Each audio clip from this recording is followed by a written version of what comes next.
Le japonais est une langue entourée de mystères. Faute de sources écrites antérieures au 5e siècle, il est difficile de retracer ses origines, ou simplement d'observer son évolution avant cette époque.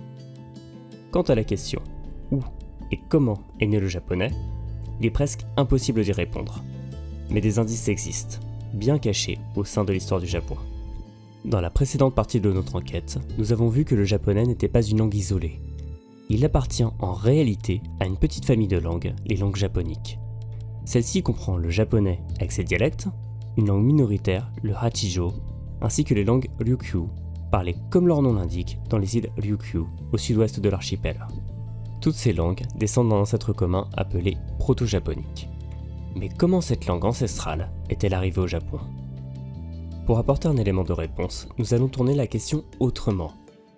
Qui sont vraiment les Japonais ? Quelles sont leurs origines ? Quand et comment sont-ils arrivés sur ce territoire qu'on nomme aujourd'hui le Japon, amenant avec eux l'ancêtre des langues japoniques ? Dans ce second chapitre, partons à la recherche des origines du japonais, mais aussi des Japonais, à travers l'espace et le temps.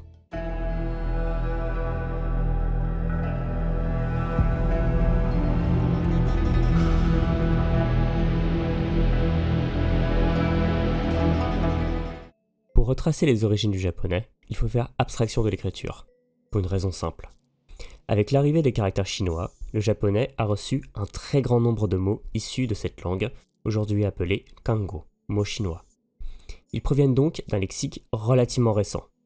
Pour connaître les origines lointaines du japonais, on ne peut donc compter que sur les mots purement japonais, les wago, aussi appelés Yamato Kotoba. Ils sont issus d'un lexique plus ancien, déjà présent sur l'archipel, avant l'arrivée des mots et des caractères chinois. Concernant ce vocabulaire primordial, plusieurs hypothèses ont été formulées.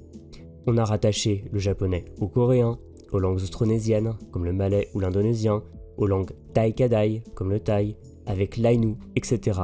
Mais aujourd'hui, aucune de ces options ne fait consensus. Les japonais ont commencé à écrire leur propre histoire tardivement, au début du 8e siècle. Nous ne pouvons donc plus nous fier à la seule écriture.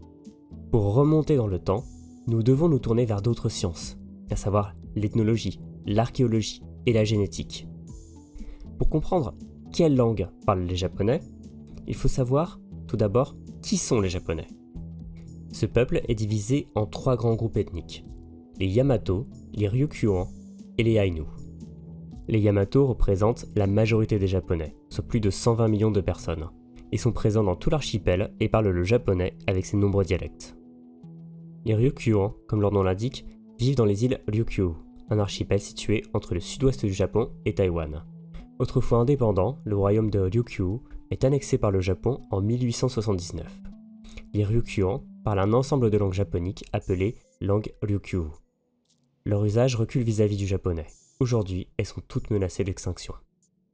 Au nombre d'1,8 million, les Ryukyuan forment une minorité qui entend bien préserver son identité après plus d'un siècle d'acculturation. Les Ainu, quant à eux, forment un peuple autochtone du Japon et de ses anciens territoires du Nord. Autrefois présents dans Honshu, Sakhalin et les îles Kuril, ils vivent aujourd'hui presque exclusivement à Hokkaido, l'île du Nord. Depuis l'annexion de Hokkaido en 1869, ils voient leur culture et leur mode de vie effacés. Si leur nombre est estimé autour d'environ 11 450 individus, il reste difficile de le déterminer avec précision. Les Ainu ont été fortement mélangés avec les Japonais Yamato et ont souvent dû cacher leurs origines par crainte de discrimination. De nombreux Japonais de Hokkaido ignorent donc tout de leur héritage Ainu. Ils parlent l'Ainu, une langue qui forme un isolat linguistique, c'est-à-dire qu'on ne lui connaît aucune parenté. Il est donc totalement distinct des langues japoniques. L'Ainu est aujourd'hui en danger critique d'extinction. Malgré des efforts de revitalisation, plus personne ne le parle comme première langue. Ces 3 ethnies, les Yamato, les Ryukyuan et les Ainu, partagent donc des caractéristiques communes, mais aussi de profondes divergences. Pour comprendre comment les Japonais sont arrivés dans leur pays, il nous faut remonter plusieurs dizaines de milliers d'années en arrière, jusqu'à la préhistoire. La préhistoire japonaise est longtemps restée auréolée de mystères. Jusqu'au milieu du XXe siècle, il est communément admis que le peuplement du Japon commence uniquement avec la période Jōmon, autour de 14 000 avant Jésus-Christ. Il est en réalité bien plus ancien. Il faut attendre 1947 pour qu'un vendeur de natto du nom de Tadahiro Aizawa fasse une découverte révolutionnaire. En faisant sa tournée quotidienne à Iwajuku, dans la préfecture de Gunma, Aizawa découvre un objet en obsidienne taillée dans une strate de terre rouge, enfouie sous la surface, composée, elle, de terre noire. Pendant des années, cet archéologue amateur fouille le site et trouve de nombreux objets manifestement fabriqués à une époque très ancienne. Il se rapproche alors du monde académique, mais son statut d'amateur lui vaut moquerie et incrédulité. Il réussit cependant à convaincre un professeur de l'université de Meiji qui accepte de dépêcher une équipe pour examiner le site. Dans la couche supérieure de terre noire, les archéologues mettent à jour des poteries de l'époque de Jōmon. Dans la strate inférieure, de terre rouge, plus ancienne, ils confirment la présence de nouveaux objets en pierre taillée. Le constat est sans appel. Ces objets, dont les plus anciens sont vieux de 25 000 ans, sont bien antérieurs à l'époque de Jōmon. Ils constituent donc une preuve irréfutable d'un peuplement ancien du Japon. S'ouvre alors un nouveau pan de la préhistoire japonaise, le paléolithique japonais. Depuis cette première découverte, plus de 5000 sites paléolithiques ont été exhumés à travers tout l'archipel.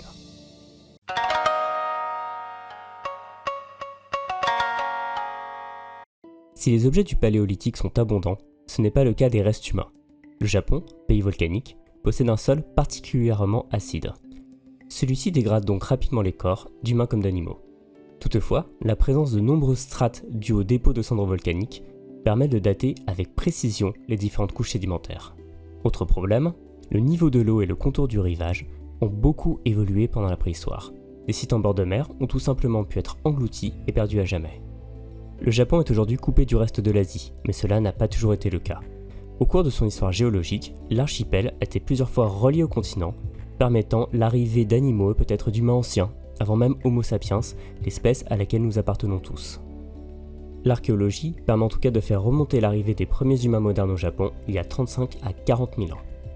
Pendant la dernière période glaciaire, qui a lieu entre 115 000 et 11 700 ans avant notre ère, la Terre est très différente de celle que nous connaissons aujourd'hui. Le climat est beaucoup plus froid et sec, et surtout, le niveau de la mer est beaucoup plus bas. Il y a 26 000 ans, le dernier maximum glaciaire représente l'épisode le plus froid de cette période. Les bandes de terre relient alors l'archipel au continent asiatique, ou, à certains endroits, le rapprochent suffisamment pour le rendre atteignable par des navigateurs. Plusieurs voies d'entrée ont été proposées. Au sud, via l'archipel des îles Ryukyu, à l'ouest, depuis la Corée, au nord-ouest, via l'île de Sakhalin, et enfin, au nord-est, via les îles Kuril. La voie coréenne est sans doute la principale. Il est possible que le détroit de Corée n'ait jamais été complètement asséché à cette époque, mais dans ce cas, il était suffisamment étroit pour permettre la navigation. Quant à la route du sud, elle a longtemps été considérée impraticable à cause du fort courant marin qui circule à cet endroit, le Kuroshio, le courant noir. Une expérience réalisée en 2019, menée conjointement par Taïwan et le Japon, a cependant rebattu les cartes. Une équipe de navigateurs a réussi, en partant de Taïwan, à rallier l'île de Yonaguni dans l'archipel Ryukyu à bord d'une simple pirogue en bois, en se passant complètement de matériel moderne. Un saut de puce réalisé d'île en île aurait donc permis d'atteindre le cœur de l'archipel japonais. Les deux dernières routes, plus septentrionales, ont probablement été empruntées plus tardivement, vers 20 000 avant Jésus-Christ, à la fin du maximum glaciaire. Les plus anciens restes humains datés au Japon ont tous été trouvés dans l'archipel Nansei, qui s'étend de Taïwan jusqu'à Kyushu. Parmi les spécimens les plus connus, on peut citer l'homme de Minatogawa, sur l'île d'Okinawa, vieux de 20 000 ans, l'homme de Pinzaabo, sur l'île de Miyako, vieux de 26 000 ans, et enfin l'homme de Yamashita, sur l'île d'Okinawa, vieux de 32 000 ans. Un autre site archéologique nous livre de précieuses informations sur l'identité des premiers japonais, celui de Shiraho Saonetabaru sur l'île d'Ishigaki. Avant d'aller plus loin, il nous faut aborder un sujet un peu technique, la génétique. Essayons de résumer les grandes bases. Nous possédons tous 23 paires de chromosomes qui renferment de l'ADN et donc notre code génétique. Et plus précisément, 22 paires de chromosomes dits autosomes et une paire de chromosomes sexués, double X chez la femme, XY chez l'homme. Les chromosomes contiennent des séquences d'ADN appelées gènes qui permettent d'exprimer des caractéristiques physiques. Au cours de notre histoire évolutive, nos ancêtres ont connu des mutations génétiques qu'ils ont ensuite transmises à leurs enfants. Si les gènes se trouvent au même endroit d'un chromosome pour tout le monde, ils peuvent présenter des différences d'un individu à l'autre. Ces différentes versions d'un gène sont appelées allèles. Ces allèles constituent donc notre carte d'identité génétique. Ils permettent également d'établir des liens de parenté entre individus porteurs de ces allèles qui sont reliés à un ancêtre commun. Certains allèles d'un même chromosome sont souvent liés et hérités ensemble. On les appelle les haplotypes. Ils constituent des marqueurs précieux pour les scientifiques. Les individus possédant les mêmes haplotypes peuvent être regroupés dans des catégories appelées haplogroupes. En étudiant ces haplogroupes, on peut donc établir des liens entre des populations pour mieux retracer leur histoire évolutive. En génétique, on étudie deux types d'haplogroupes. Tout d'abord, les haplogroupes du chromosome Y. Ils concernent des haplotypes contenus dans le chromosome Y qui est transmis par un homme à sa descendance masculine. Il s'agit donc d'une transmission patrilinéaire observable uniquement chez des individus de sexe masculin. Ensuite, les haplogroupes de l'ADN mitochondrial qui est transmis uniquement de la mère à ses enfants des deux sexes. Les mitochondries sont des éléments présents dans nos cellules qui leur fournissent de l'énergie. Elles présentent une caractéristique étonnante. Elles possèdent leur propre ADN, distinct du noyau de la cellule, qui renferme les chromosomes. Nous avons donc à notre disposition deux outils précieux pour analyser les origines d'une population. D'une part, les haplogroupes du chromosome Y, patrilinéaires. D'autre part, les haplogroupes mitochondriaux, matrilinéaires. Les haplogroupes ne sont pas fixes, loin de là. Ils ont évolué au fil du temps avec de nouvelles mutations donnant naissance à des sous-groupes. Par exemple, l'haplogroupe D du chromosome Y est très présent à la fois chez les Tibétains et les Japonais, dans sa variante dite D1A. Mais ces deux peuples sont chacun porteurs d'une variante encore plus spécifique. Chez les Tibétains, il s'agit de la variante D1A1 et chez les Japonais de la variante D1A2A. Les haplogroupes permettent donc de postuler des origines communes chez deux populations, mais aussi des divergences et des spécificités locales. Revenons à nos individus de Shiraho Saunetabaru, découverts lors de fouilles préalables à la construction d'un aéroport sur l'île d'Ishigaki. Leur étude a révélé deux éléments essentiels. Tout d'abord, il s'agit des plus anciens restes humains directement datés au Japon. L'homme de Yamashita, on l'a vu, est plus ancien, mais il a été daté indirectement, à partir de charbon présent dans la même strate géologique, plutôt que grâce à ses ossements. Ensuite, la disposition des corps laisse penser qu'il s'agit d'une sépulture, la plus ancienne connue au Japon. Ces individus, qui ont vécu il y a 24 000 à 27 000 ans, étaient porteurs des haplogroupes mitochondriaux suivants, R, B4 et M7A. L'aplogroupe R est très ancien, apparu il y a près de 70 000 ans. Il se rencontre dans toute l'Eurasie. Il se serait répandu en Asie de l'Est et en Océanie depuis un foyer situé en Asie du Sud-Est. L'aplogroupe B4 est l'un des descendants de l'aplogroupe R, apparu lui il y a 50 000 ans. On le rencontre chez les populations d'Asie du Sud-Est et d'Asie insulaire, comme les aborigènes de Taïwan. Pour finir, l'aplogroupe M7A. Son ancêtre, M7, est lui aussi très présent chez les populations d'Asie de l'Est. La variante M7A, quant à elle, est apparue il y a 23 000 ans, autour du dernier maximum glaciaire. Très rare en dehors du Japon, elle est par contre très présente dans tout l'archipel, surtout parmi les Ryukyuan et de moins en moins au fur et à mesure qu'on monte vers le nord. Cette combinaison d'haplogroupes tend à démontrer que les populations originaires d'Asie du Sud-Est sont arrivées il y a 20 000 à 30 000 ans en passant par les îles Ryukyu, puis ont progressivement migré vers le nord jusqu'au cœur de l'archipel. Une question se pose ensuite. Trouve-t-on ailleurs au Japon des restes humains aussi riches d'enseignements? La réponse est oui, mais beaucoup plus tardivement. Les restes humains les plus anciens ont été découverts sur le site de Hamakita, dans la préfecture de Shizuoka. En fonction de la strate où ils ont été trouvés, l'âge des ossements a été estimé entre 14 000 et 17 900 ans. Ils n'ont pas fait l'objet d'études ADN et sont donc plus mal connus que leurs homologues d'Ishigaki. Cet écart d'environ 20 000 ans entre les plus anciennes preuves de peuplement de la région et ces restes humains fait qu'il est difficile de retracer précisément l'histoire des premiers arrivants. Des études réalisées sur des individus plus récents ont mis en évidence une certaine hétérogénéité des Japonais préhistoriques, avec des origines et des points d'entrée variés. Un événement majeur de l'histoire terrestre marque ensuite un tournant dans l'histoire du Japon. À la fin du dernier maximum glaciaire, le niveau de la mer remonte rapidement et coupe les anciennes voies d'accès. Le Japon se retrouve alors isolé du reste du monde. Les migrations s'arrêtent. Les premiers autochtones se voient donc privés de brassage avec d'autres populations pendant des millénaires. Les généticiens estiment que ces populations est passées par un fort goulet d'étranglement il y a 15 000 à 20 000 ans, vraisemblablement au moment de la montée des eaux. Cela signifie que le nombre d'individus a considérablement chuté, à hauteur de quelques milliers de personnes. Ce groupe humain, d'abord très éclaté et diversifié, s'est progressivement mélangé pour former la première strate de la population japonaise, les Jōmon.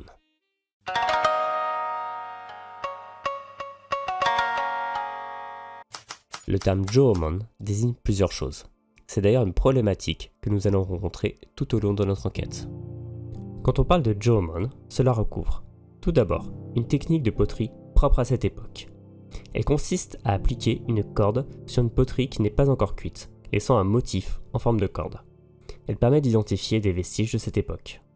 Ensuite, une période historique, la période Jōmon, qui débute entre -14 000 ou -13 000 et qui s'achève en -400 ou en 300 avant Jésus-Christ, donc particulièrement étendue. Puis la population vivant à cette époque sur l'archipel japonais, donc d'un pur point de vue géographique. Et enfin, comme une population possédant des traits génétiques communs, donc vue comme une ethnie. Après avoir traversé un goulet d'étranglement, elle est remontée à environ 20 000 individus et a progressivement évolué vers un nombre compris entre 125 000 et 250 000 à la fin de la période Jōmon. Qui, précisément, étaient les Japonais Jōmon? Des études réalisées sur des restes humains ont permis de dresser une carte d'identité génétique de cette population. Du point de vue des haplogroupes du chromosome Y, deux se détachent clairement. Tout d'abord, l'haplogroupe C1A1, aussi appelé CM8, qui serait apparu il y a 40 000 à 50 000 ans. Il serait ensuite arrivé au Japon, soit depuis Taïwan, soit depuis la Corée. Ensuite, l'haplogroupe D1A2A ou DM55. Apparu il y a environ 40 000 ans, il est apparenté à l'haplogroupe D1A1 que l'on retrouve principalement chez les populations du plateau tibétain.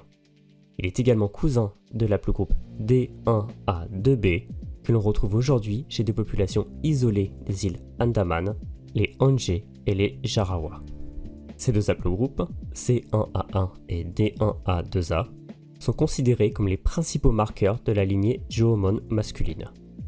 Des études menées sur des Japonais contemporains permettent d'estimer l'importance de cet héritage. L'haplogroupe C1A1 a été trouvé chez 6% des hommes d'un échantillon étudié au Japon. Il est extrêmement rare en dehors de l'archipel. L'haplogroupe D1A2A a été retrouvé chez 33 à 35% d'hommes japonais. Chez les hommes Ainu, il a été retrouvé entre 75 et 87,5%. Concernant l'ADN mitochondrial, c'est-à-dire la lignée maternelle, on retrouve principalement les haplogroupes M7A, dont nous avons déjà parlé, et N9B. Chez les Japonais contemporains, ils apparaissent chez 12 à 17% des individus testés, avec une fréquence plus importante chez les Ryukyuan et les Ainu. D'après les études effectuées sur les restes humains de la période Jōmon, l'haplogroupe M7A a une présence plus marquée dans le sud du Japon et N9B dans le nord, avec la Fossa Magna comme démarcation. Cette importante région montagneuse coupe l'île de Honshu en deux. On peut supposer que M7A est venu de l'ouest, probablement via les îles Ryukyu ou la Corée, tandis que N9B aurait été apporté par le nord via Sakhalin et les îles Kuril. De manière générale, l'héritage Jōmon se retrouve aujourd'hui chez tous les Japonais, à hauteur de 10 à 20%, de manière plus marquée chez les Ryukyuan, 30%, et surtout chez les Ainu, 70%. À l'extérieur du Japon, il se retrouve de manière minoritaire chez certains groupes ethniques, notamment des populations sibériennes. 7% chez les Ulchi et 10% chez les Nifs. Cela montre des parentés ou des contacts entre les populations de la côte sibérienne et du nord du Japon. Cet héritage est également présent à hauteur de 5% chez les Coréens actuels. En remontant dans le temps, il monte même à 37% chez les individus de la Corée de la période des Trois Royaumes, c'est-à-dire entre -57 et 668. Il est très difficile de dresser un portrait unifié de la culture Jōmon, pour deux raisons. Tout d'abord, de par la très longue durée de la période, elle-même divisée en pas moins de 6 ères. Ensuite, de par l'étalement de la population sur l'archipel, un territoire fragmenté par les mers et les montagnes. On peut tout de même distinguer des traits culturels communs. Le plus frappant est sans doute le développement précoce de la poterie par rapport à d'autres régions du monde. Celle-ci sert d'abord à la cuisson des aliments, puis également à leur conservation. Les Japonais de l'ère Jōmon partagent aussi un mode de vie de chasseurs-cueilleurs sédentarisé. Ils habitent de petits villages où ils construisent des maisons semi-enfouies, généralement de petite taille, même si des bâtiments plus vastes existent. Les habitations sont complétées par des silos permettant de stocker de la nourriture. Ils vivent de la chasse, de la pêche et de la récolte des plantes. On a longtemps pensé que, contrairement à d'autres populations du néolithique, les Jōmon ne maîtrisaient pas l'agriculture. Cette affirmation est aujourd'hui relativisée. Si on n'observe pas de champs à proprement parler, les Jōmon maîtrisent toutefois une forme rudimentaire de culture. Ils font pousser des plantes à proximité des lieux d'habitation, par exemple des châtaigniers. On sait également que le haricot Azuki a été domestiqué il y a 3 à 5 000 ans par des cultivateurs de l'époque Jōmon. On tend aujourd'hui à considérer que la culture Jōmon n'était pas en retard sur les cultures néolithiques contemporaines, mais qu'elle a suivi une voie propre, façonnée par le climat et la géographie du Japon. Ils ne maîtrisent cependant pas l'élevage et seul le chien semble avoir été domestiqué. Artisans habiles, ils fabriquent des objets devenus indissociables de la culture japonaise, comme les dogu, ces statuettes énigmatiques, encore les vases à flamèche, richement décorés. Ils établissent des routes commerciales permettant de faire circuler matières premières et produits manufacturés sur des distances pouvant atteindre 500 à 700 km. Des échanges commerciaux ont même lieu entre les différentes îles du Japon, entre Hokkaido et Honshu, mais aussi entre Kyushu et les îles Ryukyu. On peut en conclure que certains Jōmon maîtrisent la navigation sur de longues distances, peut-être même jusqu'aux côtes de la Chine et de la Corée. Après des millénaires d'isolement, cette évolution de la navigation tire le Japon de sa solitude et le relie enfin au reste de l'Asie. Finissons avec la question de la langue Jōmon. Quelle langue parlent les Jōmon ? Cette langue est-elle l'ancêtre du japonais ? La culture Jōmon est entièrement orale. Faute de sources écrites, il n'est pas possible de répondre précisément à cette question. On peut tout au plus supposer qu'il n'existe pas une langue commune, mais au contraire une grande variété de langues, peut-être même issues de plusieurs familles différentes. Plusieurs hypothèses ont été proposées. Langue ainu, proto-japonique, austronésienne, voire des langues inconnues et aujourd'hui perdues à jamais. Certains linguistes, comme Alexander Vovin, supposent en tout cas que l'ancêtre de la langue ainu est né sur l'île de Honshu et a progressivement été repoussé jusqu'au nord, pour disparaître de l'île au Xe siècle. L'ainu sera alors l'unique descendant d'une langue Jōmon ancestrale, dont il ne subsiste plus aucune trace. Une piste fait aujourd'hui consensus, celle d'une introduction plus tardive du proto-japonique. Celui-ci arrive sur l'archipel au cours de l'ère suivante, la période Yayoi.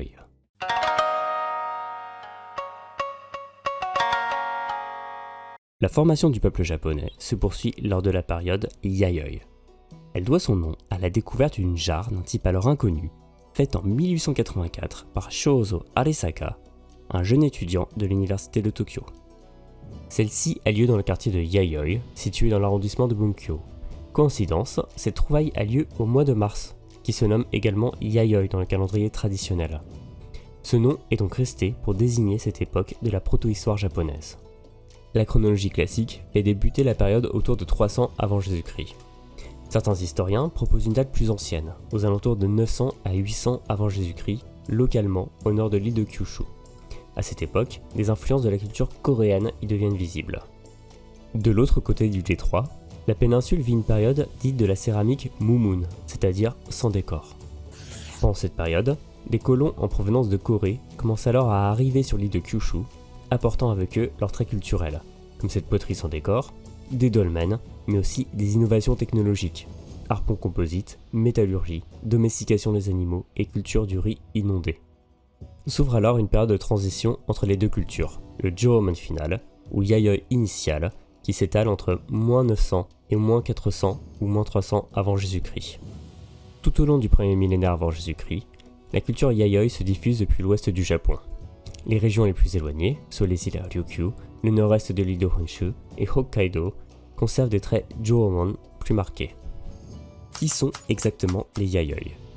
Comme pour la période Jōmon, le terme Yayoi désigne plusieurs choses. Une temporalité, une culture, un espace géographique et une ethnicité. Une fois de plus, il faut se garder d'y voir une population homogène. Au contraire, la population Yayoi se forme sur le temps long, tout au long du premier millénaire avant Jésus-Christ, par hybridation progressive entre les anciens occupants et les nouveaux arrivants qui apportent leurs propres traits génétiques. Cette double origine du peuple japonais a été théorisée en 1984 par l'anthropologue Kazuro Hanihara. Avant cette période, il était communément admis que les Japonais descendaient directement et uniquement des populations Jōmon. Ce nouveau modèle, dit de structure duelle, présente le peuple japonais comme le résultat d'un métissage entre une base Jōmon et un apport Yayoi. Une comparaison des squelettes Jōmon et Yayoi permet de noter des différences initialement fortes entre les deux populations. Les Jōmon sont généralement plus petits, avec un visage large, un nez et des arcades sourcilières plus marquées. Les Yayoi sont plus grands, avec un visage plus étroit et un nez et les arcades sourcilières moins marquées. Ces différences s'atténuent progressivement, au gré des métissages entre les deux populations. Ce brassage est initialement visible dans l'île de Kyushu, point d'entrée des nouveaux arrivants, puis il se diffuse dans le reste du territoire. Autour du IIIe siècle après Jésus-Christ, les Japonais du cœur de l'archipel présentent des caractéristiques Yayoi majoritaires et des caractéristiques Jōmon minoritaires. Leur physionomie se rapproche alors de celle des Japonais modernes. À ce sujet, une anecdote étonnante. En 2021, le gouvernement de la préfecture de Tottori a lancé un concours de sosie pour trouver des hommes ressemblant à un individu retrouvé sur le site d'Aoya Kamijichi. Cet homme, qui a vécu il y a environ 1800 ans, soit vers la fin de la période, présente des caractéristiques à la fois Jōmon et Yayoi. Son visage, reconstitué à partir de son crâne, avait fait forte impression sur les réseaux sociaux japonais, des internautes disant qu'il ressemblait trait pour trait à quelqu'un qu'ils connaissaient. Plus de 200 personnes ont envoyé leur candidature et effectivement, la ressemblance est parfois saisissante. Cette différence entre les deux populations se retrouve également dans des caractéristiques physiques peu évidentes de prime abord, mais qui nous apportent de précieux indices sur leurs origines. Ainsi, en Asie de l'Est, deux formes de dents cohabitent. D'un côté, la cynodontie, qui se caractérise par des dents en forme de pelle, le préfixe sino signifiant chinois. De l'autre, la sundadontie, qui se caractérise, elle, par des dents à l'arrière plat. Le préfixe sunda se rapporte au Sundaland, une ancienne région correspondant à la Malaisie et à une partie des îles indonésiennes. Chez les populations Jōmon, on observe des dents à l'arrière plat, donc une sundadontie, ce qui les rapproche sur ce point des populations d'Asie du Sud-Est et austronésiennes. Les Yayoi, quant à eux, ont des dents en forme de pelle, ou cynodontie, comme les autres populations de l'Asie de l'Est. Chez les Japonais contemporains, on observe un mélange de ces deux types de dentition.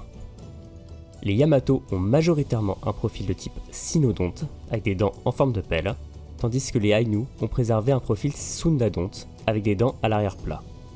Les Ryukyuan, pour finir, ont un profil plus intermédiaire et présentent les deux types de dents. Autre différence notable, le cérumen, cette substance présente dans le conduit auditif. Chez l'être humain, il en existe deux types, le cérumen sec et le cérumen humide. Cette différence est due à une mutation d'un gène du chromosome 16 appelé ABCC11. Le cérumen humide, majoritaire en Europe, en Afrique et en Amérique, est un caractère dominant, porté par l'allèle G de ce gène. Le cérumen sec, majoritaire en Asie de l'Est, est un caractère récessif, porté par l'allèle A. Chez les Japonais Yamato, c'est l'allèle A qui est le plus courant, qui produit un cérumen sec. Il est plus rare chez les Ainu et les Ryukyuan, qui ont donc plus de chances d'être porteurs de l'allèle G et donc d'avoir un cérumen humide. Des études menées sur des restes d'individus Jōmon de Hokkaido ont mis en évidence une prédominance de l'allèle G et donc du cérumen humide. Cette mixité des Japonais permet de retracer cette rencontre entre deux populations très différentes. Les Jōmon avec un profil sundadonte et un cérumen humide, et les Yayoi avec un profil cynodonte et un cérumen sec, qui les rapproche des autres populations est-asiatiques. Cette double ascendance est confirmée par la génétique. Pour l'étudier, revenons à nos haplogroupes. L'arrivée de migrants du continent correspond à l'introduction de l'haplogroupe O1b2 ou M176 du chromosome Y. Son ancêtre, l'haplogroupe O, aussi appelé OM175, serait apparu en Asie de l'Est ou du Sud-Est il y a 40 000 ans.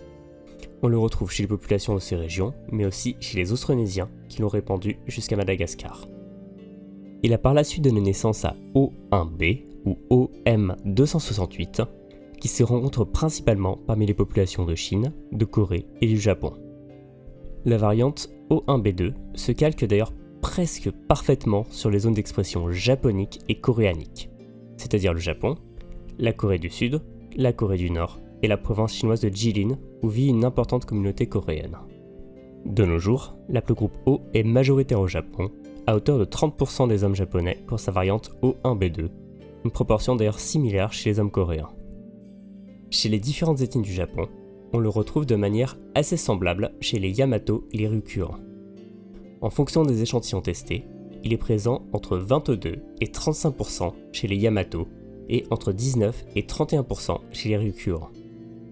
Chez les Ainu, en revanche, il n'a pas été observé dans les échantillons. L'aplogroupe O1B2, d'origine est-asiatique, apporté par les migrants continentaux à partir de la période Yayoi, montre donc qu'un important changement génétique s'opère pendant cette époque. On peut donc en conclure que l'héritage Yayoi est devenu majoritaire chez la future ethnie Yamato, tandis que les Ryukyuan et les Ainu ont conservé une plus grande part d'héritage Jōmon. Parallèlement à la génétique, la société japonaise se transforme en profondeur pendant cette époque. Elle se stratifie et gagne en complexité.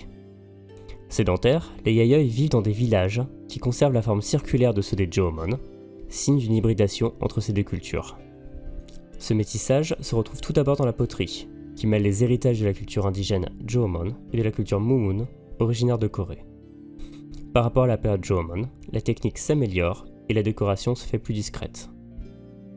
Si l'on n'observe pas de pouvoir central à proprement parler, des chefferies apparaissent localement et une hiérarchie se met en place. Le commun des mortels est enterré dans de modestes jarres funéraires et les personnalités plus importantes sont inhumées dans des tertres de forme carrée. Ils emportent dans l'au-delà des objets de production indigènes, comme les megatama, ces fameux pendentifs en forme de virgule, apparus pendant la période Jōmon, mais aussi d'origine étrangère, comme des miroirs de fabrication chinoise. Si le Japon Jōmon se distingue par son isolement, celui de Yayoi est bien relié au continent asiatique, notamment à la Chine et à la Corée. Le contact avec la Chine se fait principalement par l'intermédiaire du nord de la Corée. Sur ce territoire, conquis par l'empereur Han Wudi en 108 avant Jésus-Christ, sont établies 4 divisions de l'empire, appelées commanderies. La plus importante et la plus durable d'entre elles est la commanderie de Lelang. Elle s'organise autour de ce qui deviendra Pyongyang, l'actuelle capitale de la Corée du Nord. Jusqu'à la période troublée des Trois Royaumes, au IIIe siècle de notre ère, cette commanderie constitue un point de contact privilégié entre la Chine et le Japon. Un objet emblématique représente à lui seul toute la complexité du monde Yayoi, les Dōtaku. Ces grandes cloches de bronze sont probablement utilisées à des fins rituelles et enterrées dans des lieux isolés. Apparues au Yayoi moyen, au IIe siècle avant Jésus-Christ, elles étaient à l'origine fabriquées à partir de bronze venu de Corée. À partir du 1er siècle de notre ère, elles sont souvent fondues avec du bronze importé sous forme de lingots depuis la province chinoise du Hebei, près de l'actuel Pékin. Cette société complexe est cependant vulnérable et exposée aux bouleversements du monde. Le 1er siècle notamment apparaît comme un moment sombre de la période Yayoi. Le climat se refroidit et le renversement de la dynastie Han occidentale par l'empereur Wang Mang de l'éphémère dynastie Xin, entre 9 et 23 après Jésus-Christ, perturbe pendant des décennies le commerce avec la Chine. Après le renversement de la dynastie Xin et le court règne de l'empereur Rangeng Shidi, la dynastie Han dite orientale s'empare du trône de Chine. Les échanges commerciaux reprennent alors. Vous vous souvenez peut-être du sceau du roi de Na, présenté dans le premier épisode. Celui-ci est remis en l'an 57 au souverain du royaume japonais de Na par l'empereur Han Gwangwudi, le restaurateur de la dynastie Han. Un tel cadeau met en évidence un rapport de suzerain à vassal entre l'empereur de Chine et le roi de Na, un territoire probablement situé sur l'île de Kyushu. Cette Chine des Han orientaux fait aussi entrer le Japon dans l'historiographie mondiale. Le Japon est décrit pour la première fois dans un texte chinois publié en l'an 111, le livre des Han, aussi appelé livre des Han antérieurs. Il y est fait mention du peuple de Wa. En chinois, ce caractère peut avoir le sens de nain ou de docile. On ignore pourquoi il a été choisi pour décrire les Japonais, et aucune théorie ne fait consensus. Peut-être les Japonais sont-ils perçus comme plus petits que les Chinois, ou alors comme plus dociles, de par leur habitude de se prosterner jusqu'au sol. Un texte du IIIe siècle, les Chroniques des Trois Royaumes, apporte une autre mention du Japon. Un passage appelé Wajinden, traité sur les gens de Wa, évoque les coutumes et l'organisation sociale des Japonais de l'ère Yayoi. Le Japon y est présenté comme une contrée divisée en plusieurs chefferies. Les hommes arborent des tatouages sur le corps et le visage et pratiquent la polygamie. Les Japonais vivent de la pêche et de l'agriculture, notamment du riz et des légumes, mais ils ne possèdent pas de bétail. La société est hiérarchisée, et les classes inférieures doivent montrer leur déférence envers les classes supérieures en se prosternant. Les taxes sont prélevées, et des marchés permettent d'établir des liens commerciaux entre plusieurs régions. Lors de rituels religieux, les Japonais ont l'habitude de taper dans leurs mains, une coutume qui perdure de nos jours. Le Wajinden fait aussi mention d'une période de guerre civile. Plusieurs autres textes chinois ultérieurs la relatent également. Le livre des Han postérieurs, compilé au 5e siècle, le livre des Liang ou encore le livre des Sui, tous deux compilés au 7e siècle. À la fin du 2e siècle, le Japon de la période Yayoi est en proie à des luttes intestines entre des chefferies rivales. Au terme de plusieurs années de guerre, une prêtresse du nom de Himiko aurait mis fin au conflit. Elle aurait ensuite unifié une partie du Japon au sein d'un royaume, le Yamatai. L'existence même de cette reine Himiko est sujette à caution. On n'en retrouve aucune trace dans les sources japonaises. On peut toutefois la rapprocher de plusieurs figures locales, comme la légendaire impératrice Jingu. La localisation de ce royaume de Yamatai, sorte de proto-état japonais, fait également débat. Deux théories rivales existent. Le Yamatai est situé par les historiens soit dans le nord de l'île de Kyushu, près de Fukuoka, soit dans l'actuelle région du Kansai, près de Nara ou de Kyoto. Lorsque s'achève la période Yayoi, en 250 ou 300 après Jésus-Christ, le Japon possède donc un embryon d'État. Selon les estimations, la population de l'archipel se situe entre 500 000 et plus d'1 million d'habitants. Celle-ci a alors une double origine, un substrat Jōmon, arrivé au cours du Paléolithique, avec un important superstrat Yayoi, arrivé à partir du premier millénaire avant Jésus-Christ. Ce modèle à double structure a fait consensus pendant plus de 3 décennies, mais une étude récente a dévoilé des éléments nouveaux sur les origines des Japonais.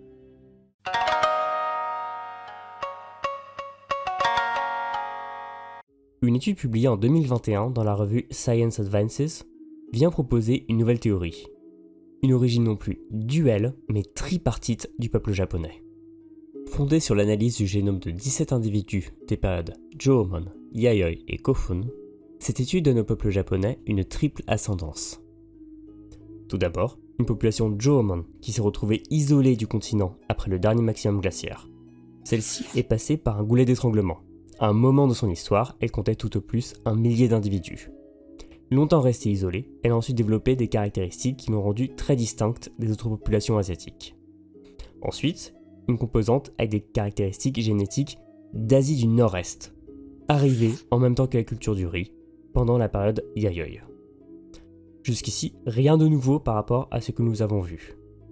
Intervient alors un élément révolutionnaire. Il existe une troisième composante ultérieure avec des caractéristiques génétiques d'Asie de l'Est.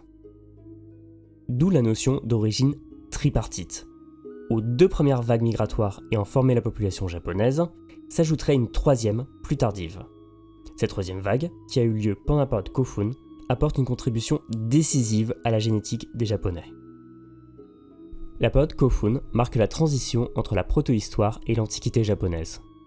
Elle suit la période Yayoi et s'étend de 250 ou 300 à 538 après Jésus-Christ. Elle marque l'émergence d'un centre de pouvoir dans la région du Kansai, autour de l'actuelle ville de Nara. Ce proto-état japonais est aujourd'hui désigné sous le nom de Royauté de Yamato. Ses contours sont mal connus, faute de sources fiables. Il pourrait être le descendant direct de la chefferie du Yamatai, ou résulter de la fusion de plusieurs territoires. La période doit son nom au Kofun, des monuments funéraires typiques de l'époque, où sont inhumés les membres de la classe dirigeante. Si les Kofun arborent une forme carrée pendant la période Yayoi, ils évoluent ensuite pour prendre différentes silhouettes, dont la célèbre Zenpoko Enfun, qui évoque un trou de serrure entouré par une douve. Véritable pyramide du Japon, certains Kofun atteignent des dimensions monumentales. Le plus grand d'entre eux, le Kofun Daisenryō, situé à Sakai, au sud d'Osaka, est absolument gigantesque. 300 mètres de large pour 500 mètres de long. Il s'inscrit dans un parc de 840 mètres de long. Selon la tradition, ce Kofun sera la sépulture de Nintoku, officiellement le 16e empereur du Japon. Les Kofun sont décorés de statuettes de terre cuite appelées Haniwa. À l'origine de simples cylindres, elles ont évolué pour prendre des formes variées, personnages, animaux ou bâtiments. Richement détaillés, les Haniwa apportent un éclairage précieux sur les coutumes de l'époque. Les Kofun revêtent également une importance majeure dans l'étude de la langue japonaise. Dans certains d'entre eux ont été retrouvées des épées, symboles de statut, portant des inscriptions en caractères chinois. Dans le précédent épisode, nous avons évoqué l'épée d'Inariyama. Retrouvée dans le Kofun du même nom, il s'agit du plus ancien objet connu comportant des inscriptions réalisées en caractères chinois, utilisées pour transcrire des noms propres japonais. En plus de cette évolution politique et culturelle, le début de l'ère Kofun correspond à une nouvelle vague de migration vers l'archipel. Le IIIe siècle est une période instable pour l'Asie orientale. Avec l'effondrement de la dynastie Han orientale en 220, la Chine traverse une période chaotique. Pendant plus de 3 siècles, elle est le théâtre d'affrontements entre dynasties rivales. La Corée n'est guère mieux lotie. Elle est morcelée en plusieurs États concurrents qui luttent pour la suprématie. Comme la Chine, elle vit une période dite des 3 royaumes. Ces périodes troubles ont pu amener les populations chinoises et coréennes à quitter le continent pour gagner l'archipel japonais. Bien qu'instable, cette période n'empêche pas les échanges, bien au contraire. La Chine continue à être perçue par les Japonais comme le centre du monde civilisé. Ils y envoient des missions diplomatiques pour en ramener des savoirs nouveaux et pour accroître la légitimité des souverains. Rien ne représente mieux cette dynamique que l'histoire des 5 rois de Wa. Les chroniques chinoises racontent que 5 souverains japonais ont envoyé des émissaires auprès des empereurs de Chine au cours du 5e siècle, pour en recevoir des titres prestigieux. Les contacts sont encore plus étroits avec la Corée toute proche. Les échanges entre les deux régions s'intensifient à partir du 4e siècle et durent jusqu'au 7e siècle. Ils marquent de manière profonde et durable la culture japonaise. Si les idées et technologies proviennent de Chine, elles transitent bien souvent par la Corée avant d'atteindre le Japon. La Corée y imprime alors sa marque avant de les transmettre. Le Japon sépare donc une culture chinoise avec une coloration coréenne. À cette époque, les identités nationales sont encore floues, et il n'existe pas de distinction entre les deux rives du détroit. Des membres de la société coréenne s'installent au Japon et apportent une contribution significative à la vie du pays. Ces immigrants continentaux, qui arrivent en continu depuis la fin de la période Jōmon, sont aujourd'hui appelés Toraijin, littéralement les personnes qui ont traversé, en remplacement d'un terme plus désuet, Kikajin, les personnes naturalisées. Les Toraijin de la période Kofun proviennent en majorité de Corée, et plus précisément de 2 territoires du sud de la péninsule. Tout d'abord, du royaume de Pekché, à l'origine simple chefferie de la confédération de Mahan, qui a fini par prendre le contrôle de celle-ci. Ensuite, de la confédération de Kaya, qui réunit plusieurs cités-États. La tradition donne à l'un de ces Toraijin un rôle clé dans la constitution de la langue japonaise. Wani, un érudit venu de Pekché, aurait introduit les caractères chinois entre la fin du 4e et le début du 5e siècle. S'il est mentionné par des textes japonais, il est en revanche absent des sources chinoises et coréennes. Parmi les autres immigrés les plus célèbres, on peut également citer Hachi no Omi, fondateur du clan Yamato no Aya, ou encore Yuzuki no Kimi, fondateur du clan Hata. Bien qu'elles figurent dans les chroniques japonaises, comme le Kojiki ou le Nihonchoki, ces figures sont vraisemblablement légendaires. L'importance de ces populations immigrées est cependant bien réelle.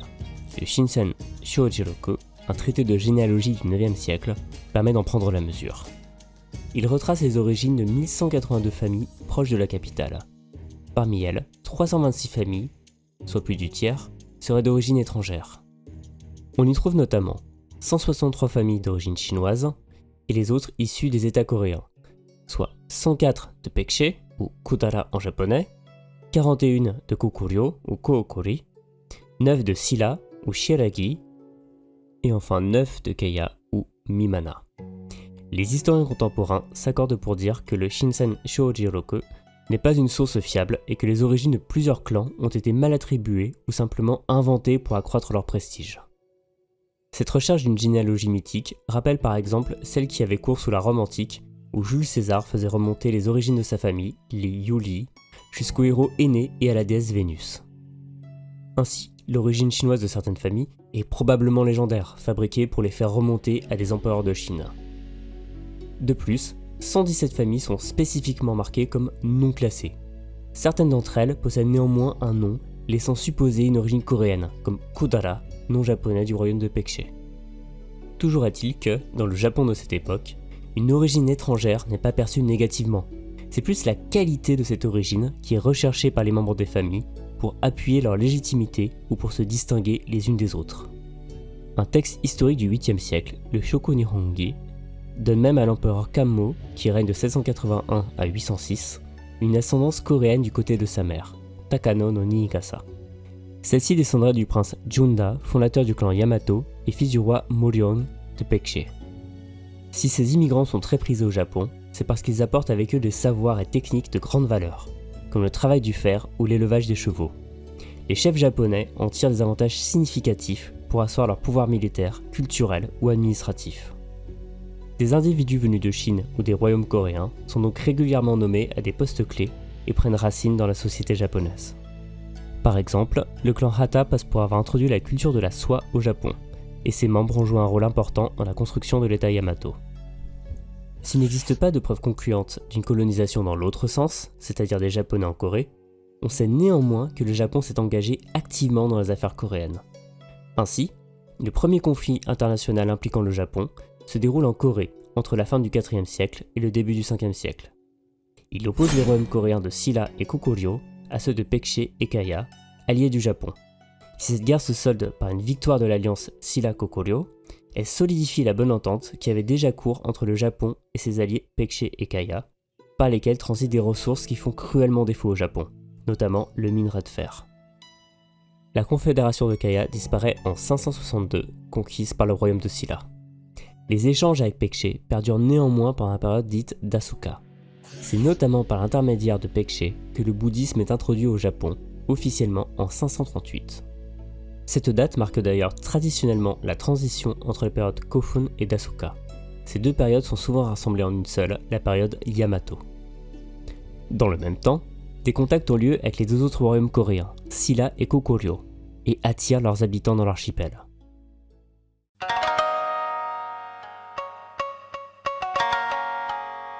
L'afflux de Coréens au Japon se réduit à la fin du 7e siècle. Cette époque correspond à la guerre qui oppose d'un côté Pekché et Goguryeo, et de l'autre Silla et la Chine de la dynastie Tang. En 660, le royaume de Pekché est quasiment réduit à néant par son rival, appuyé par la Chine. Il appelle alors à l'aide son allié historique, le Japon du Yamato, pour tenter de reprendre le territoire perdu. En 663, après des années d'attardement, la flotte japonaise gagne le sud-ouest de la Corée. Le 27 août a lieu la bataille de Pekkang, ou Hatsuki Noe en japonais. Il s'agit de la première confrontation sino-japonaise de l'histoire. Les Chinois et les Coréens de Silla, bien qu'en infériorité numérique, remportent une écrasante victoire et détruisent la flotte japonaise. Vaincu sur mer, le Yamato ne peut aider son allié sur terre. Pekché disparaît définitivement et le Japon se retrouve écarté des affaires coréennes. Une inquiétude s'empare alors de la cour de Yamato. Et si l'alliance entre Silla et les Tang envahissait le Japon, l'empereur Tenji fait construire un ensemble de fortifications dans l'ouest de l'archipel. Celles-ci sont conçues en grande partie par des ingénieurs ayant fui Pekché. Car c'est une consolation sur laquelle peut compter un Japon chassé de Corée.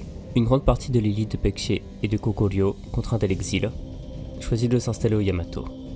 Puyo Sonkwang, fils du dernier roi de Pekché, Uija, est déjà présent au Japon en tant qu'otage royal depuis 643, sous le nom de Zenko. Il fonde en 691 son propre clan, Kodara no Konikishi.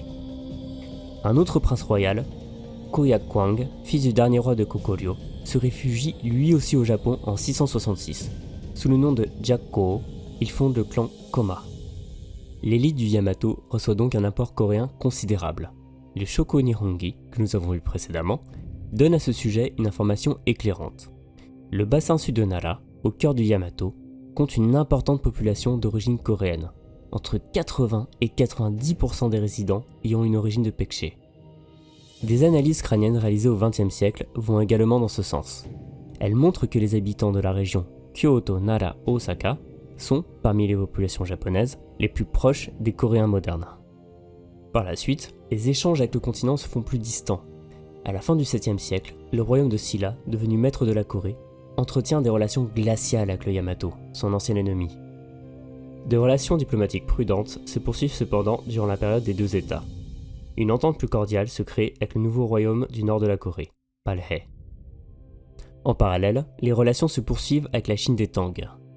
Jusqu'en 838, le Japon y envoie des missions diplomatiques. Après l'annulation d'une nouvelle, envisagée en 894, elle cesse complètement. Si le Japon conserve des liens diplomatiques et commerciaux avec le continent, les flux de migration s'estompent bien à la fin du 7e siècle. Après l'éclatement de la Chine des Tang en 907, le Japon se détache de l'influence continentale. Il entend développer une culture propre, le Kokufu Bunka. Revenons à notre étude de 2021. Elle éclaire ce changement dans la génétique des Japonais. Pendant la période Yayoi, on note un apport nord-est asiatique important, mais qui ne devient pas majoritaire pour autant. Les immigrants de l'époque n'ont donc pas remplacé les autochtones, comme c'est souvent le cas dans d'autres parties du monde, quand un peuple d'agriculteurs arrive sur un territoire occupé par des chasseurs-cueilleurs. À la place, ils ont été assimilés localement au cours du premier millénaire avant Jésus-Christ, d'abord sur l'île de Kyushu, tandis que des populations Jōmon continuaient à vivre dans d'autres régions de l'archipel. Pendant la période Kofun, en revanche, l'apport est-asiatique devient majoritaire dans l'ADN des Japonais. Cette époque correspond d'ailleurs à une nette augmentation de la population japonaise. Comprise entre 500 000 et 1 million d'habitants au début de la période Kofun, elle passe à plus de 2 250 000 en l'an 500, soit un doublement ou un quadruplement selon les estimations. À la fin de la période d'Asuka, en 710, elle a encore doublé, passant à 4,5 millions d'habitants. Le nombre d'immigrants continentaux de la période Kofun est estimé à plusieurs centaines de milliers d'individus, voire plus d'1 million pour certains historiens. Il n'explique évidemment pas à lui seul la forte hausse que connaît la population japonaise. Celle-ci est davantage à rechercher dans l'amélioration des techniques d'agriculture, principalement du riz. Cependant, l'installation des immigrants dans les principaux bassins de population de l'époque, à savoir le Kansai et le nord de Kyushu, a ensuite favorisé la diffusion de l'apport génétique est-asiatique. Comme nous l'avons vu, après les guerres coréennes de la fin du 7e siècle, les flux migratoires se réduisent nettement. À partir du 10e siècle, le Japon se referme sur lui-même. Ce long isolement est même renforcé pendant la période d'Edo. Pendant plus de 200 ans, entrer au Japon est pratiquement impossible. Cette stabilité génétique s'observe facilement. À partir de la période d'Asuka, le génome des Japonais évolue peu, à tel point qu'un individu de la fin de la période Kofun est génétiquement plus proche d'un individu contemporain que d'un individu de la période Yayoi. Au cours de cette évolution, l'héritage Yayoi nord-est asiatique diminue un peu en valeur relative par rapport à l'apport est-asiatique, tandis que la composante Jōmon reste relativement stable pendant près de 2 millénaires. On peut supposer que l'accroissement de l'apport asiatique s'est fait plus tardivement pendant la période d'Asuka, qui n'est pas testé dans l'étude. Encore jeune, le modèle de l'origine tripartite doit encore faire ses preuves et fait l'objet d'un certain nombre de critiques. On lui reproche notamment de s'être appuyé sur une période trop courte et sur un nombre d'individus anciens trop faible pour être significatif. Ainsi, une étude parue en 2024 dans la revue Nature se penche sur le génome d'un individu de la période Yayoi retrouvé sur le site de Doigahama, à l'extrême ouest de Honshu. Cette femme, qui a vécu il y a 2300 ans, possède des traits génétiques à la fois Jōmon, nord-est asiatique, et est-asiatique. L'individu de Doigahama est ainsi très proche à la fois des Japonais de la période Kofun, des Japonais modernes et des Coréens modernes. Ce qui invaliderait la thèse du modèle tripartite qui postule que ces deux héritages seraient arrivés à deux époques différentes apportés par deux populations différentes. Toujours selon la même étude, l'archipel aurait reçu à partir de la période Yayoi un flux continu de populations apparentées aux Coréens modernes, porteuses des deux héritages, nord-est asiatique et est-asiatique. Le schéma présentant une arrivée en 3 temps de 3 héritages génétiques différents peine donc à s'imposer et à remplacer celui d'une arrivée en 2 temps. Mais il met en lumière une identité japonaise plus complexe qu'il n'y paraît, qui n'est pas simplement le résultat d'un mélange uniforme entre Jōmon et continentaux. Ces dernières années, les progrès en matière d'analyse génétique ont permis d'observer plus finement cet héritage. Un ensemble d'études menées depuis 2020 par Jun Ohashi et Yusuke Watanabe de l'Université de Tokyo va dans ce sens. Les chercheurs ont étudié le génome de 10 842 japonais modernes pour en évaluer l'ascendance Jōmon. En ressort une cartographie de cet héritage. En excluant Hokkaido, l'étude montre que les préfectures du Japon ayant le plus fort héritage Jōmon correspondent à Okinawa, au sud de Kyushu, et à la région du Tohoku, au nord de l'île de Honshu. A contrario, le Kansai et l'île de Shikoku correspondent au plus fort héritage continental, qui combine les influences nord-est asiatiques et est-asiatiques. La conclusion est sans appel. Les immigrants continentaux sont arrivés initialement dans le nord de Kyushu, mais n'ont pas modifié en profondeur la population, qui conservent un héritage Jōmon relativement important. À un moment plus tardif de l'histoire japonaise, ils sont arrivés directement dans le Kansai via le port de Naniwa, futur Osaka, imprimant leur marque sur le génome local. Une étude de 2024 analyse encore plus finement le génome des Japonais. À partir de la base de données Biobank, conçue pour suivre des maladies d'origine génétique, les scientifiques du Riken ont mis au point un échantillon de 3256 individus japonais, appelé Juol. Cet échantillon leur a permis d'analyser avec une précision inédite les origines des Japonais. Ils ont ainsi retrouvé des traces d'ADN de 2 espèces d'êtres humains aujourd'hui éteintes, l'homme de Néandertal, bien connu en Europe, et l'homme de Denisova. Ils ont également isolé 3 composantes ancestrales du peuple japonais, appelées K1, K2 et K3. Le groupe K1, surnommé Okinawa, est majoritaire dans l'archipel Ryukyu, avec une ascendance Jōmon estimée à 28,5%, le plus élevé de l'échantillon. Le groupe K2, surnommé Tohoku, ou Nord-Est, possède 18,9% d'ascendance Jōmon. Il présente des similitudes avec les individus anciens de l'île de Miyako, à l'extrême sud-ouest du Japon, mais aussi avec les populations coréennes des 4e et 5e siècles, soit de la période des 3 royaumes. Le groupe K3, surnommé Kansai ou Ouest, présente l'ascendance Jōmon la plus faible, à 13,4%. Il a une parenté marquée avec les populations est-asiatiques, notamment les habitants préhistoriques de la région chinoise du fleuve Jaune. À la lumière de ces 3 groupes ancestraux, l'étude évalue la pertinence des 2 modèles, structure duelle et origine tripartite. La structure duelle peut servir de base, mais elle est aujourd'hui dépassée.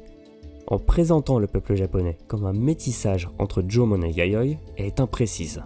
Tout d'abord parce que le terme Yayoi est trop ambigu, désignant à la fois les migrants continentaux et l'ethnie résultant de leur mélange avec les Jōmon. Ensuite, parce qu'elle ne rend pas compte de certaines spécificités régionales, principalement d'une ascendance Jōmon plus marquée dans le nord de Kyūshū, pourtant premier point d'entrée dans l'archipel, que dans le Kansai.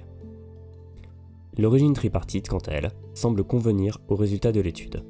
Le groupe K1, Okinawa, correspond bien à la composante ancestrale Jōmon.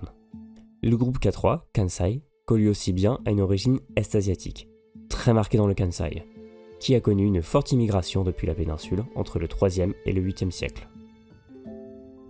Malheureusement, quelque chose ne fonctionne pas. Les contours du groupe K2 ou Nord-Est sont étonnamment flous et ne correspondent pas parfaitement à une simple origine nord-est asiatique. En cause, une ascendance Jōmon plus élevée que prévu est difficile à expliquer en l'état actuel des connaissances. Plusieurs hypothèses sont avancées. Un héritage Jōmon que possédaient naturellement les Coréens du sud de la péninsule à l'époque des 3 royaumes, des migrations internes au Japon, ou encore un lien avec les Emishi. Ce peuple encore mal connu vivait dans la région du Tohoku et a été progressivement soumis par les empereurs japonais entre le 7e et le 9e siècle. Chez nous, les Emishi sont surtout connus de par leur représentation romancée dans le film Princesse Mononoke du studio Ghibli. Les origines des Japonais sont donc loin d'avoir livré tous leurs secrets, et c'est bien normal. Le cheminement d'une population n'est pas un livre ouvert que l'on peut consulter à loisir, mais plutôt un texte codé que l'on déchiffre au fur et à mesure de découvertes souvent accidentelles.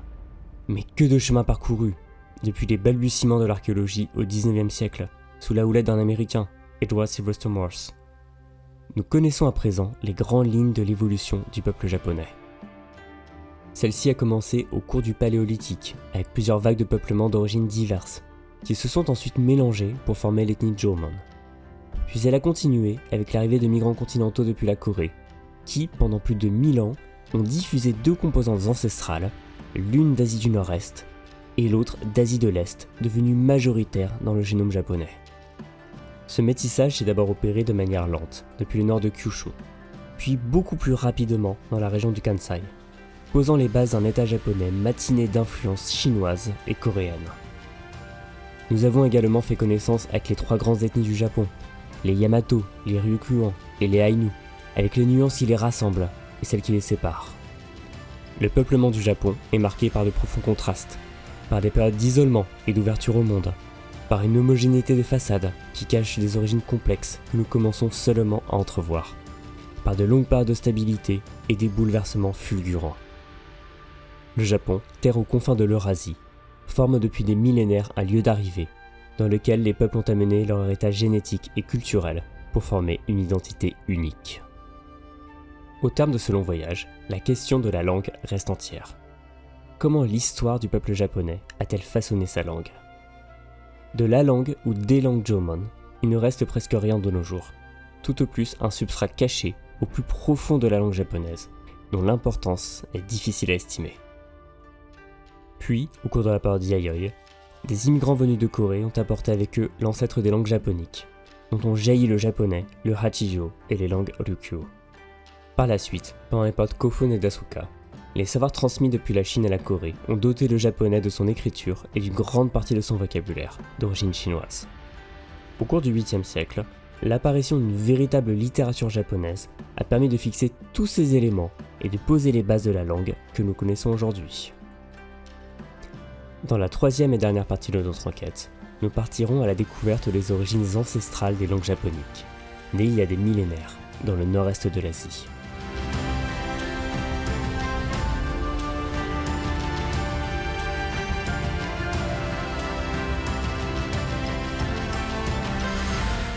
Merci encore d'avoir regardé cette vidéo en entier. Elle a représenté des mois de travail, que ce soit pour les recherches, l'écriture, les illustrations, etc. Donc si elle vous a intéressé et si elle vous a appris quelque chose, vous pouvez apporter votre contribution en laissant un j'aime, un commentaire et pourquoi pas en la partageant auprès de vos amis. Et si vous apprenez le japonais, je vous invite à vous abonner à la chaîne pour voir d'autres vidéos et vous pouvez également télécharger un kit de bienvenue gratuit pour commencer à apprendre le japonais en cliquant sur le lien dans la description. Je vous dis donc à très bientôt sur Ganbare.